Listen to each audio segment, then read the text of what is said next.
word Almajiri, a derivative from the Arabic word Almuhajirum, used to refer to an emigrant or a person who migrates from the luxury of his home to other places, or to a popular teacher in the quest for Islamic knowledge. Almajiri means a student, someone who is seeking for knowledge. Someone years back, parents send their children out to school to seek for knowledge. That's the full meaning of Almajiri. This practice, which made an inroad into the northern part of Nigeria in the 11th century as a result of the involvement of the Borno rulers in Quranic literacy, is hinged on the concept of migration, especially when the acquisition of knowledge at home is either inconvenient or insufficient. During the pre-colonial era, the Almajiri system of education, originally called the Tsangaya, was established under the Kanem Borno Empire, one of the oldest ruling empires in the world, extending from the frontiers of northern Nigeria across the Chadian region up to the borders of Libya.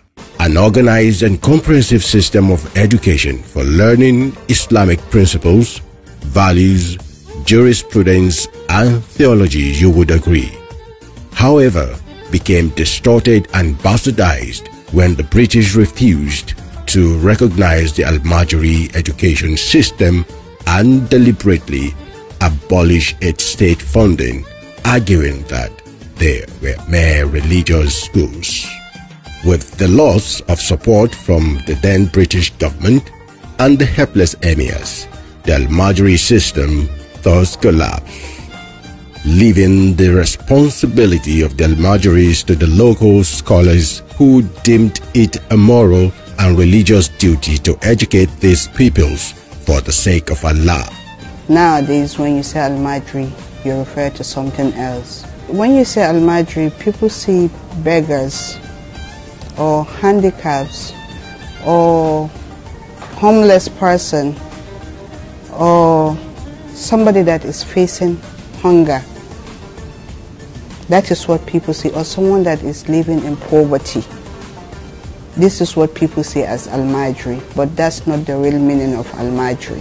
The scarcity of funds and the overwhelming number of peoples to cater for gradually transformed the Almajiris into beggars and doers of odd menial jobs to make ends meet, which was never part of the norm. The erroneous belief and the fear that a child with Western education will eventually lose his Islamic identity and embrace vices that negate the values and principles of Islam further brought the Almajiri system of education to where it is today. When you say Almajiri, people think of boys. They don't think of girls. We have a lot of Almajiri girls, just like they have the boys. We have schools of Almajiri girls, just like we have the boys. But when you say Almajiri, the first thought that goes to people is they are boys.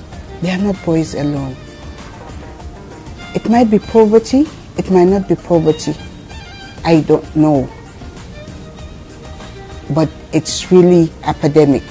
This predicament today reflects in the grievances vented out at those attending the Western schools, as echoed in a popular Almajiri song.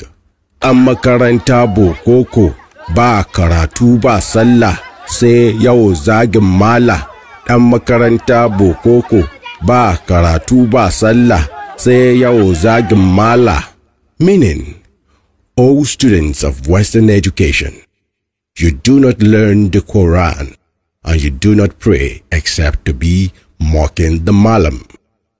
The complete negligence of the institutions by the elites and successive governments by not only depriving it of state resources further alienated the Almajiris to roam the street, begging for crumbs to survive and become instrument of thuggery in the hands of the politicians.